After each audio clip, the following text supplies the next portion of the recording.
Hey, how's it going everyone? Reborn here at Triple P. I basically wanted to do a short video demonstration on how to properly use a Dermaroller on your scalp in order for you to achieve maximum hair growth results. Now I know at first glance just the thought of dermarolling can be very haunting, big pain in the butt, and confusing. You might not know how many strokes you need to apply in each region, whether you need to dermaroll your entire scalp or just the problematic areas, or most importantly, not knowing how much pressure you need to apply in each of those regions in order for you to stimulate those dormant stem cells, which by the way are present in every single hair follicle you have, including the ones that are not visible. Now, for those of you who don't even know what dermarolling is, let me first show you what a dermaroller looks like, and then I can go ahead and show you a clear demonstration on how I use this tool to regrow my hair. Okay, so this is what a dermaroller looks like. As you can see, it's simple, it's not complex, and it's packed with many tiny needles. Now, the basic idea behind dermarolling is to puncture your scalp skin with minor incisions so that the body is forced to go into a healing state. When the body is in this state, it actually releases many growth factors, two of the most important in regards to hair growth being platelet derived growth factor and insulin growth factor number 1, which assist in the reparation process.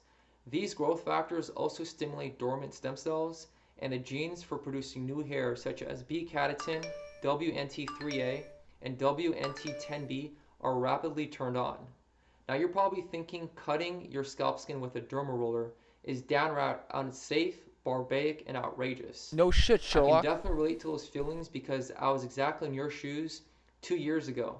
But based on my 2 year experience, I never encountered any bad side effects other than minor temporary shedding, which by the way is normal. If that doesn't convince you to use the tool, feel free to conduct your own research on various hair loss forums and read those 2 scientific studies published in the description box below, and you'll come to see that with all this evidence, the Dermaroller is proven to be a safe and effective tool for regrowing your hair. Just bear in mind those 2 studies actually call for the use of minoxidil. I, as well as many other responders on various hair loss forums, am telling you, you do not need to use drugs to get your hair back. If you use the principles and a demonstration contained in this video carefully and correctly, you'll be able to regrow your hair solely from a dermaroller without experiencing dangerous side effects. All right? Now, you guys are probably wondering what type of dermaroller I use. I happen to use the 1.5 millimeter 192 needle size roller, which was the same roller used in the 2 studies. Anything larger will be too evasive and aggressive on your scalp skin, thus it will be counterproductive to use it. And anything too small will not give you enough juice to ignite those genes responsible for regrowing your hair. In case you're wondering where to actually find a good dermaroller from, and trust me, I've been around the block quite a lot. The best one that I've found thus far is the one sold by Vaughter Wellness.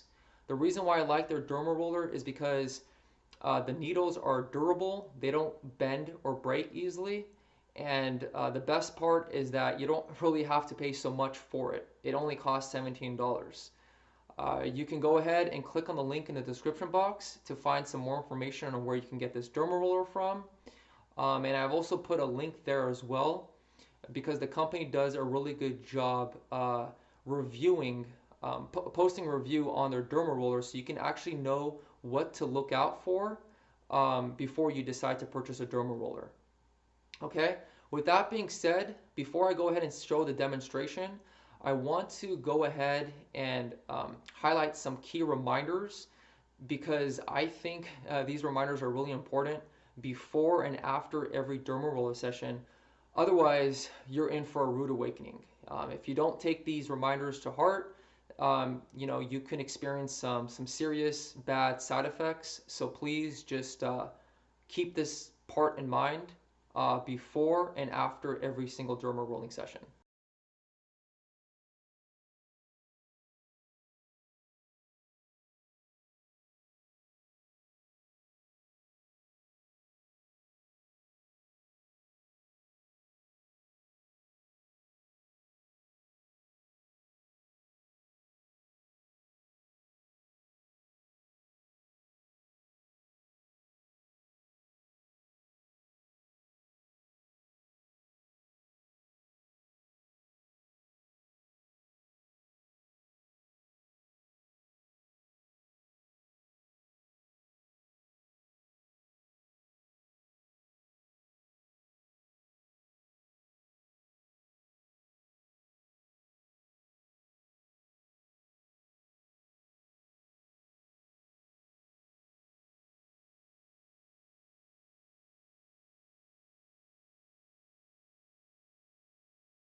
Alright, now that you have a good roadmap on what to look out for and what to do correctly, let's start the show. For the purposes of this video, to keep it as short as possible, I'm just going to show you how to dermaroll the most hard to reach areas if you have long hair like me. As you can see, I parted my hairs using one hand and pressing firmly downward with that same hand to prevent any loose hairs from interfering with the exercise. Using my other dominant hand, I roll upwards or vertically 10 times, or how many times you feel comfortable, before moving on to the next motion. I then switch to a horizontal angle to make sure I cover all proximities or areas within a particular section of my scalp. It is important to note not to apply more than 30 vertical and 30 horizontal strokes in each region. That would be overkill. Also, it may be hard to tell, but I'm actually applying moderate to firm pressure. The objective is to apply enough pressure to experience erythema, reddening of the skin, and small pools of blood. Yes, I know that sounds crazy, but I, as well as many participants on hair loss forums, have been doing the exercise for more than a year, having not stumbling upon unwelcoming side effects. So it is safe, so long as if you apply those key reminders before and after each dermarolling session. Also, if you look closely, you can already see small blood spots on my scalp, which is a good sign I am applying the right amount of pressure. Moving on to the next section, I use the same repertoire as before. I part my hair and apply 30 vertical and 30 horizontal strokes with moderate to firm pressure.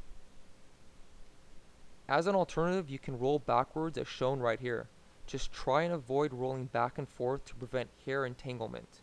If your hair is too long or nappy, you can wet it so the dermaroller can plow through your scalp, puncturing the skin as opposed to the hair more easily. Now moving on to the crown section. This is probably one of the hardest areas because you simply don't have eyes behind your head. The best strategy I found is to use a double mirror or get a handheld facial mirror and hold it behind your head while facing the mirror in your bathroom or room. Once that's sorted out, I first dermaroll sideways as shown, and then I apply a few vertical strokes starting 1 to 2 inches below my crown and rolling upward. Again, try to use the same technique as shown previously with the same amount of strokes and pressure. Also, one final tip, make sure you wash the dermaroller after every 30th stroke to remove any fresh or dried blood stains. Okay, so what do you guys think? 2 thumbs up, maybe 1 thumb up, spectacular, empowering, enlightening, maybe somewhere along those lines. Well, you can hold on to those thoughts and voice them by commenting on the video below, clicking on the like button, and subscribing to my channel. Thanks all for tuning in once again. If you haven't done so already, please get a copy of my ebook by clicking on the link in the description box below. My ebook, by the way, comes with a free many-to-many coaching forum. Oh yeah. Which will guide you in the right direction without blind experimentation. The ebook, coupled with the forum, is literally your one-stop shop for showing you the step-by-step instructions on both a macro and micro level for restoring your hair and health naturally, without any drugs, supplements, topicals, nasty surgeries, or incompetent advice. Now, due to a rise in demand, I actually plan on increasing the price very soon, so please get a copy of it while the current price lasts. Thanks again, much love, and may the force be with you.